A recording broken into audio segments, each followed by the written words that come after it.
وإذ بطلنا لإبراهيم كان بيت الله في شيء متطهر بيت للطائفين والقائمين بالركع السجود والذكر في الناس بالهدي يأتون رجالهم ولا آمن يأتي من كل فج عميق ليشهد منافع لهم يذكر اسم الله في أيام معلومات على ما رزقهم من بهيمة الأنعام فكلوا منها باطل الغاية خلصفير ثم ليتخذوا من نورهم بالبيت العتيق ذلك ومن يعظم حرمات الله فهو خير له عند ربه ويذكر إلا ما يتلى عليه فاجتنبوا الرجس بالأوثان واجتنبوا قول الزور حنفاء لله غير مشرك به ومن يشرك بالله فكأنما خلق من السماء فتخطفه الطير وتهوي به مكانا سقيما ذلك ومن يعظم بشعائر الله فإنها من تقوى القلوب لكم فيها منافع إلى أجل مسمى محلها إلى البيت العتيق ولكم أمة جعلناها منسكا ليذكروا اسم الله على ما رزقهم من بهيمة الأنعام فإلهكم إله واحد فادعوه واسلموا وبشر المخلصين الذين إذا ذكر الله وجلت قلوبهم الصابرين على ما أصابهم والمقيم الصلاة ومما رزقناهم ينفقون بركة جعلنا لكم من شعائر الله لكم فيها خير فاذكروا اسم الله عليها صواف فإذا وجبت جنوبها كلوا من أعمال القانع والمنكر كذلك سخرناها لكم لعلكم تشكرون لن ينال الله ولا دماؤها ولكن ينالوا التقوى منكم كذلك سخرها لكم لتكبروا الله على ما هداكم وبشر المسلمين إن الله يدافع عن الذين آمنوا الله لا يكون بعد كفور وزن القادم وإننا على نصر لقدير الذين خرجوا من ديارهم بغير أذن الله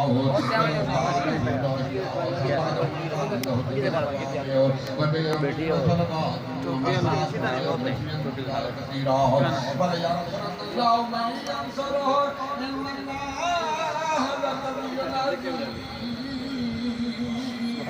الذين يمكنهم فلدتهم الصلاة بعد وآمنوا بالمعروف ونهوا عن المنكر ومن يكلم فقد كذبت قبل القوم فاطمة ثمود وقوم إبراهيم وقوم لوط وأصحاب مدين وكل موسى قوم لا يكون الكافرين ثم أخذتهم فكيف كان نكير أفلم يسيروا في الأرض كيف كان نكير बताइए बताइए मिठा है पिटा के तो है वैसे तो बोलते हैं जिले में हुआ आधा नस्ल में कदीम الذين أخرجوا من ديارهم بغير حق إلا أن يقولوا ربنا الله ولولا دخول الله الناس بعدهم فنازلوا من السماء وبيوم السلطان ومساجد يذكر اسم الله كثيرا فلينصرن الله من ينصره إن الله لقوي عزيز الذين يمكنهم في الرجاء الصلاة وآتوا وأمروا بالمعروف ونهوا عن المنكر لله ويعلمون ويكذبوك فقد كذبت قبل القوم من بعد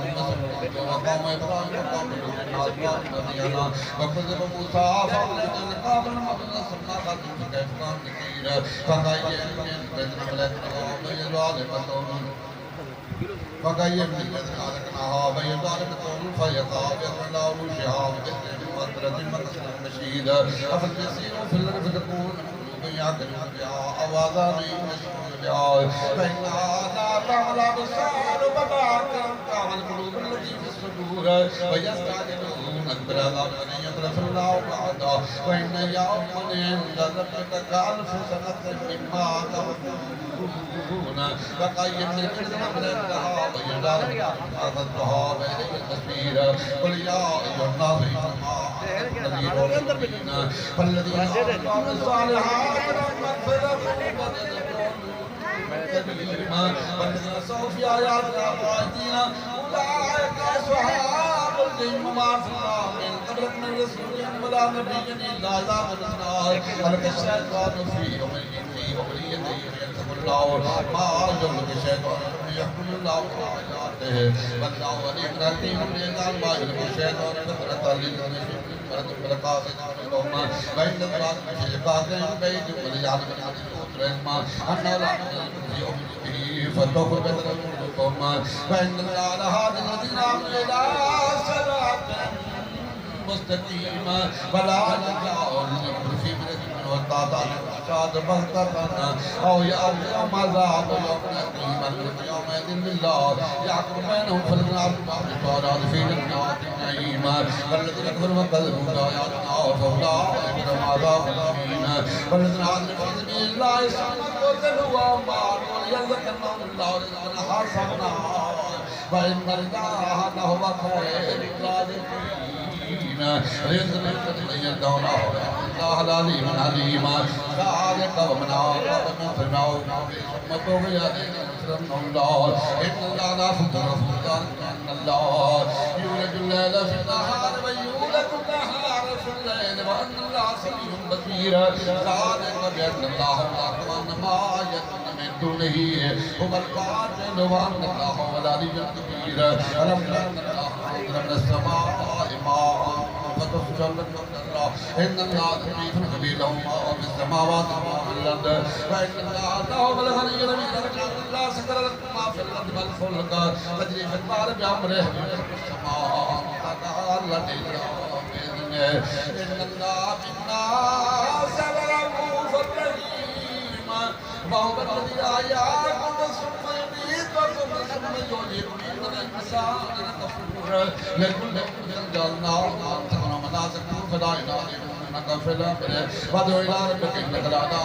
مستقيم إمداد الله أعلم بما تعملون الله يجعل بينكم يوم القيامة فيما كنتم فيه تختلفون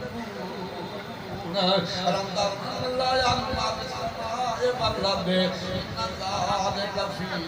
كتاب إن ذلك على الله يسير ويعبد من دون الله ما لم ينزل به سلطانا وما لهم بعلم وما للظالمين من نصير فإذا أنزل آياتنا بينات تعرف في وجوه الذين كفروا المنكر يكادون يسطون يتلون عليهم آياتنا قل فأنبئكم بشر ذلك النار وعدها الله الذين كفروا وبئس المصير يا أيها الناس ضرب مثل فاستمعوا له إن لم تدعوا من دون الله لن يخلقوا ذبابا ولا يجتمعون فيزرعون الذباب شيئا يستنقذوا من الضعف الظالم والمظلوم ما قدر الله حق قدره إن الله عزيز الله يستفي من الناس بفضل الناس الله سميع بصير يعلم ما بين أيديهم ما خلفهم بين الله يا أيها الذين آمنوا اركعوا واعبدوا ربكم وفعلوا خيرا وجعلوا في الأرض